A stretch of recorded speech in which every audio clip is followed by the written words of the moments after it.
فار كراي هي لعبة مميزة، من الصعب تلاقي أي لعبة تانية مدية نفس الحالة اللي مديها اللعبة دي. بالنسبة لي أنا شايف إن اللعبة دي متوازنة في كل حاجة، من أول فكرتها الغريبة وفكرة اللي أنت تبقى مفقود في جزيرة وبتحاول بقى تهرب منها وتضرب بالعصابات اللي موجودة جوه وكده، لغاية الجيم بلاي المميز والرهيب بتاعتها. ظهرت أول جزء ليها سنة 2004 وانتهت على 2022، ومش عارفين هل هيتعمل لها جزء تاني ولا لأ، وخصوصا لأن يوبي سوفت بتحب تحلب الحاجة بتاعتها زي شركة كده تانية برضو مش عاوزين نقول اسمها. بس ما اقدرش انكر ان سلسله فار كراي هي بصراحه سلسله حلوه، وما اقدرش اقول عليها اي حاجه. والاخفاقات اللي بتحصل دي حصلت قبل كده مع روك ستار اللي هي يعتبر اكبر شركه عادي. يعني لازم تلاقي اي سلسله العاب مشهوره تلاقيها بتسقط برضو اجزاء كده مش حلوه. بس اللي يميز شركه ناجحه عن شركه تانية فاشله هي اللي بتعرف تقوم منها وتعرف تعوضك باي حاجه في الجزء الجاي. ده من وجهه نظري انا يعني. بس انا النهارده مش هتكلم على السلسله كلها، لو اتكلمت على السلسله كلها ممكن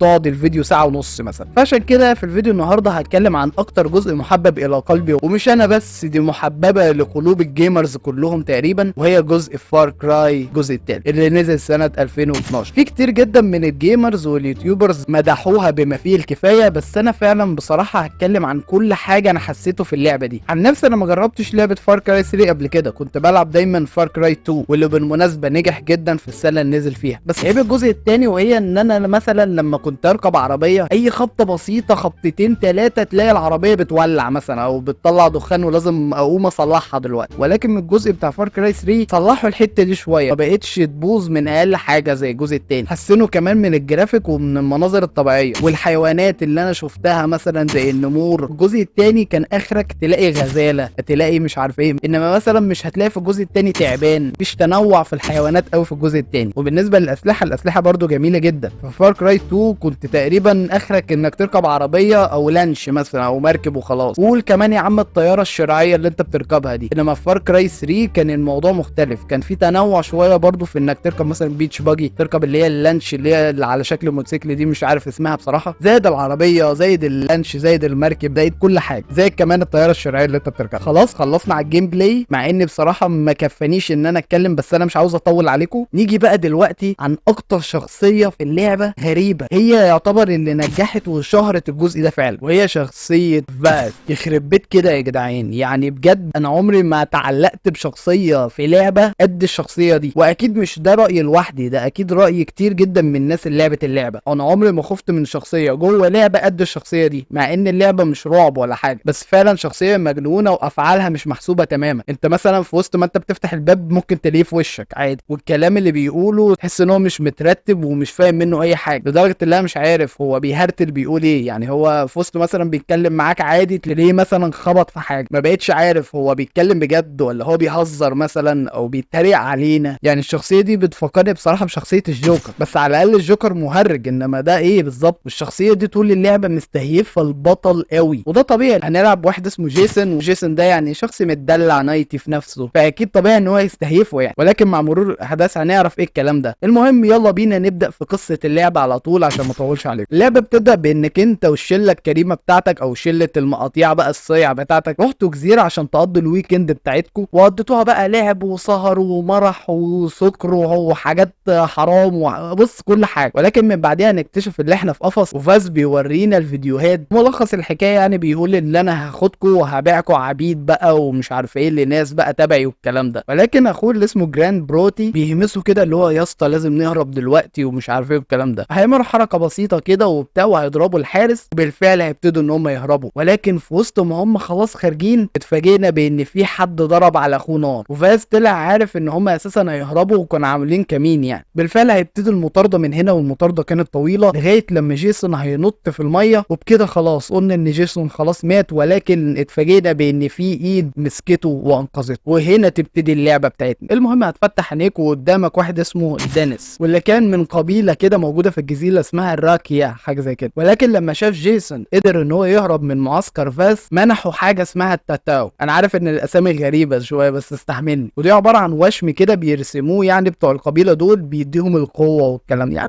من معتقداتهم هم يعني. ومن بعدها بقى دينيس هيعرف جيسون بقى على القبيله، وهيبتدوا ان هم بقى يشتغلوا مع بعض لان اهدافهم واحده بالنسبه له يعني. والهدف هي ان احنا نطيح بفاس ونكسر سيطرته على الجزيره. ولكن جيسون ما كانش تركيزه بفاس ولا بغيره، كان كل اللي في دماغه ان هو ينقذ اخوه التاني اللي اسمه رايلي وبقيه صحابه. المهم مع التقدم في اللعبه هنلاقي ان جيسون بيجي له تليفون وبيعرف ان ليزا موجوده في معسكر القراصنه، المعسكر ده قريبه منه. على طول جيسون ودانس طيران على المعسكر ده وخلصوا على كل اللي فيها، ولكن ليزا كانوا خدوها بقى المكان تاني لما عرفوا ان في ضرب وعوق وكده. فالمهم ان بعد كده هيعرف ان دانس بيقول له ان في واحده من صحابه يعني موجود عند دكتور اسمه ايرين هارت. بالفعل هيروح للدكتور ده، والدكتور ده كان تخصص اعشاب يعني وكده، عشان الجزيره دي موجوده فيها اعشاب نادره وكده يعني. فهيقابل واحده من الشله يعني وكانت اسمها ديزي لي، وهيتفاجئ ان هي تعبانه جدا ومش قادره ان هي تتحرك. فالدكتور ده نصحه ان هو يجيب فطر، والفطر ده موجود في مكان ما يعني على الجزيره، وان الفطر ده هو هيبقى الدواء بالنسبه لها. بالفعل صاحبنا هيروح للمكان اللي موجود في الفطر ده، فهيتفاجئ بعد كده بفطر بيطلع غاز، والغاز ده هيسطله شويه، احساس اللي هو كانه واخد هيروين، عارف انت الحكايه دي اللي هو اتسطل كده. ومع ذلك عرف يجيب الفطر اللي هتخلي ديزي تشفى من بعديها، وبالفعل الدكتور عمل الخلطه بتاعته وبالفعل ديزي فايق. ولكن جيسون قبل ما يمشي قال للدكتور انا هدور على بقيه صحابي وبتاع، بس اول ما ادور على واحد منهم هقعده في بيتك يعني. فالدكتور ما كانش عنده اي مانع. جيسون من بعديها فعلا بدا يدور على بقيه صحابه، ودخل زي سفينه مهجوره كده وخلص على كل اللي فيها، ودخل جواها وعرف من التسجيل اللي جوه السفينه ان فاز هياخد الرهائن اللي عنده وهيصورهم فيديو. على طول جيسون كلم دانس بمساعده من الراكياز اللي هو القبيله اللي هو فيها يعني، هيقدروا فعلا ان هو يخشوا المكان ده. ولكن جيسون لما يخش جوه هيلاقي زي بروجيكتور كده مشغاله فيها الفيديو وعليها ليزا اللي هي صاحبته. في وسط ما هو داخل المكان فجاه جه حد من وراه وقام مسلم عليه، وفاز المجنون ده ربط جيسون وليزا واحد تاني كده اسمه اوليفر، وقام ماسك جيركن البنزين وفضل يرش عليهم كلهم. فضل بقى يتكلم في حوارات غريبه بقى وبتاع، وقام مولع في البنزين ومشي. جيسون هيقع من الدور اللي تحت وهيلحق ليزا، بس صاحبهم التالت كان العصابه خدته يعني، او القراصنه خدوه، وهيبتدوا يخرج من المكان اللي بيتحرق ده. وبالفعل هي هتسوق العربيه وهيركب هو ورا عشان يحميها من اي عصابه جايه عليهم. المهم من بعد المعركه دي هيروحوا لبيت الدكتور، ومع مرور الاحداث هنكتشف ان ديزي هتعرف مكان كده قريب من البيت بتاع الدكتور، وهي عباره عن كهف يعني فيها مركب خربان، وقالت ان هي هتحتاج شويه حاجات يعني كده زي قطع عشان تتصلح، ونبتدي ناخد المركب ده ونبتدي نهرب من الجزيره دي. بالفعل جيسون هيدور على القطع وهيلاقيها وهيركبها في المركب، ولما المركب هيتصلح ديزي وليزا هيروحوا بقى هم يعني يمشوا، وجيسون هيفضل في الجزيره عشان في بقيه صحابه لازم ينقذهم. مع الوقت دانس هيودينا لواحده اسمها سترا، وعرفت قصه جيسون وعرفت ان هو ملوش في اي حاجه واصحابه واتورطوا وكده، وهتوافق ان هي هتساعد بمقابل حاجه يعني جيسون المفروض يجيبها لها، وهي اشبه بالخنجر كده. قبل ما يمشي هتشربه حاجه غريبه كده وهيتسطل للمره الثانيه، ولكن المره دي هيكون ماشي ورا واحد لابس بدله بيضه، وفجاه الراجل ده هيختفي وهيلاقي فعلا الخنجر اللي هي عاوزاه. ولكن الراجل اللي لابس ابيض ده كان لسه موجود. هنعرف بعد كده ان هو كان شغال في CIA واسمه ويلز. ولكن بقى هيقول حاجه خطيره جدا في القصه، وركز جدا معايا في الحته دي، وهو ان فاس ليه فوقيه زعيم وريس بيتحكم فيه برضه، وهو اسمه هويد فولك. فبالفعل هيبتدوا هما الاثنين يشتغلوا مع بعض شويه عشان يخسروا البيزنس بتاع هويد ده، واللي بعديها هيبتدي يلاقي اوليفر اللي هو صاحبه يعني. ومع مرور الاحداث هنبتدي نتعرف على واحد اسمه باك، وباك ده هنكتشف ان هو عارف واحد من صحابه اللي اسمه كيس. طلع باك ده اشترى كيس كعبد ليه يعني، مش عارف احنا ايام الكفار احنا ولا ايه مش فاهم. فجيسون قال له يعني اطلق سراحه وبتاع ومش هنختلف مع بعضينا. فقال ماشي انا هطلق سراحه، ولكن بمقابل الخنجر اللي انت لقيتها في الهلوسه بتاعته، اللي هو يعني في وسط ما هو بيهلوس لقى خنجر، فهو باك ده عاوز الخنجر ده. فجيسون ما كانش ليه اختيار تاني غير ان هو يوافق، لانه برضه عاوز يحرر صاحبه. هيبتدي فعلا ان هو يقدر يدخل على اللاب بتاع يعني القراصنه يعني اللي موجودين، وهيعرف مكان الخنجر ده فين. ففي وسط ما هم بيبحثوا على الخنجر يعني هيلاقوا بوصله ذهبيه كده سحريه هيوصلهم لمكان الخنجر واللي موجوده في كهف. فمن اول ما لمس وخلاص هياخده وهيمشي لقى ان الدنيا بتتدربك من حواليه زي ما انتوا بتشوفوها يعني، الكليشيهات اللي انتوا بتشوفوها يعني. وجيسون فعلا هرب بعجوبه من الكهف ده. فجيسون فعلا هيدي الباك ده الخنجر بتاعه، وقال له بص انا عاوز بقى ايه الكيس ده يا يطلق سراحه يا اما انت فاهم بقى. فهيدي له المفتاح بالفعل وهيروح يشوف صاحبه. دخل على صاحبه كيس كان مصاب بصدمه رهيب. في وسط ما هو بيتكلم مع كيس هيلاقي باك وراه وبيهددهم هما الاثنين. شافوا بقى ان هم عيال نايت يعني وكده. فجيسون بالفعل هيقدر ان هو يقتل باك ده وياخد الخنجر منه. فمن بعد ما هيقتله هيروح يوصل كيس للمكان بقى اللي هو المكان يعني اللي هم قاعدين فيه يعني الامن، وهيعرف من كيس خبر صادم جدا، وهي مره من المرات وهو بيحاول يهرب من المكان اللي هو محبوس فيه فاس وهويد قتلوه. واللي جيسون اتصدم جدا من بعد ما سمع الخبر ده، وبدا الدم يجري في عروقه. ومن بعدها ادى الخنجر لسترا بمقابل ان هي تساعده في ان احنا نقضي على فاس وهويد. سترا هتبتدي تشرح لجيسون تاريخ الشعب بتاعها ده، وان فاس خد رهاين ميعادها في الوقت الفلاني. فجيسون فعلا ما ترددش ان هو يروح ويقتل كل اللي موجودين، في وسط ما هو بيفتح العربيه اللي فيها الرهاين لقى مين في وشه؟